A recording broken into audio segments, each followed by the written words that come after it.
A family who returns from a long holiday only to find that their home has been furnished with new items in a most ordered and perfect manner, and that every detail has been thought of and provided to meet their needs, will be most astonished and affected.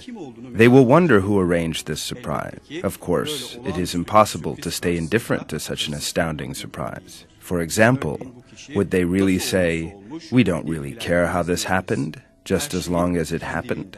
Or would they suppose that everything happened by itself or by chance, and that the new furniture decided on its own to install itself there? Such ideas are laughable, for all events are the result of a certain intelligence, consciousness, and power that makes them happen. For that reason, the existence of someone who has thought of everything and consciously arranged it is clear.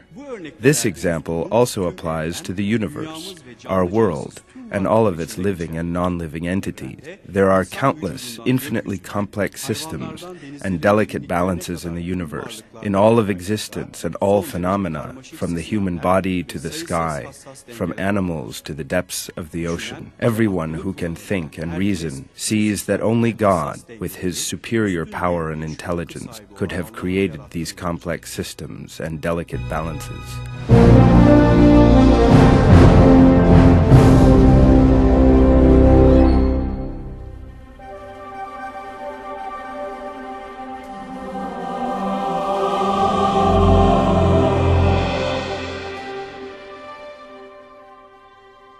Brightly colored, sweet-smelling flowers, delicious fruits and vegetables that spring from muddy soil, the sense organs which enable us to enjoy each created item's unique properties, the human body with its many complex systems, all of which work in harmony, the sun, which illuminates and warms, and its ideal size and distance from our earth,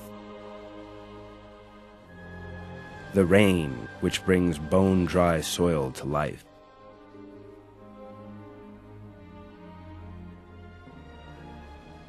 The earth is full of such proofs revealing the superior might and knowledge of God. The Quran refers to two important features that lead to these signs being deepened and understood: thinking deeply and possessing knowledge. In many of his verses, God wills us to think about the things he has created, and thus to learn from and be advised by them.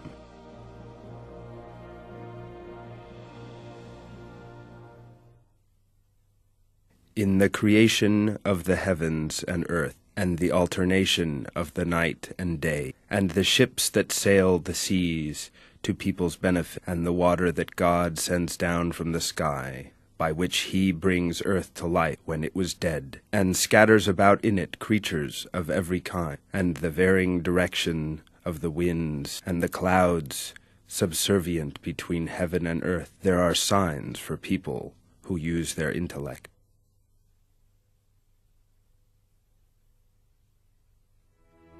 All living and non-living things have been created in a way that is designed to encourage us to ponder his superior power of creation, art, and knowledge.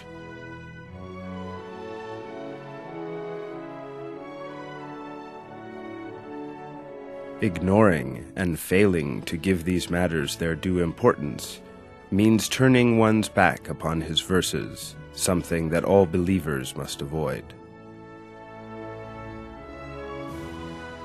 It is of great importance to constantly reflect on the proofs of God's creation in order to acquire a greater depth of contemplation. Verses refer to believers reflecting long and hard on the creation, for instance, of the earth and sky. In the creation of the heavens and earth, and the alternation of night and day, there are signs for people with intelligence.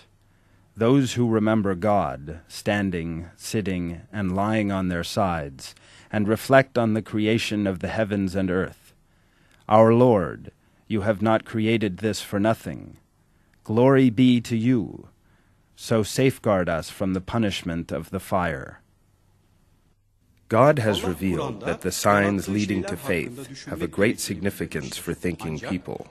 However, the thinking referred to here does not consist of such cliched reactions as, "How splendidly God has created these," or "What a magnificent animal." We must think long and hard as well as deeply, in a wide-ranging manner, about what God has created, so that we can identify the wisdom and detail in that creation, and thus bear witness to His infinite knowledge, might, and artistry.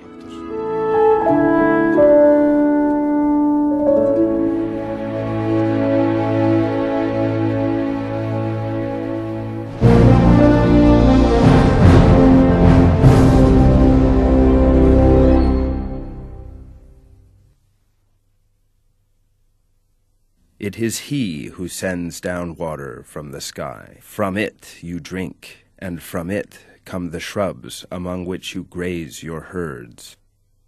And by it He makes crops grow for you, and olives, and dates, and grapes, and fruit of every kind. There is certainly a sign in that for people who reflect.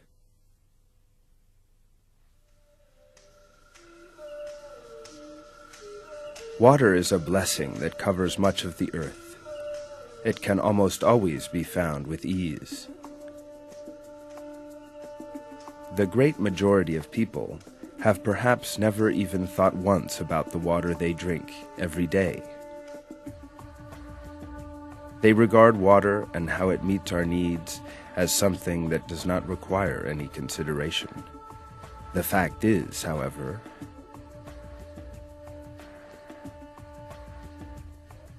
that the physical and chemical properties of water could have been very different had God so willed.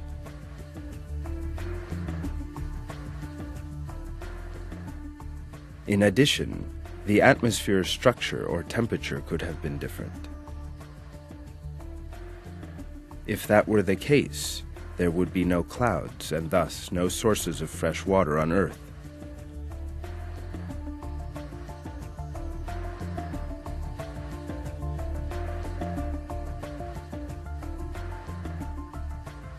All we would have is the salty water of the oceans, in which case humanity would not have survived, or would have done so only in a state of great difficulty due to a constant water crisis.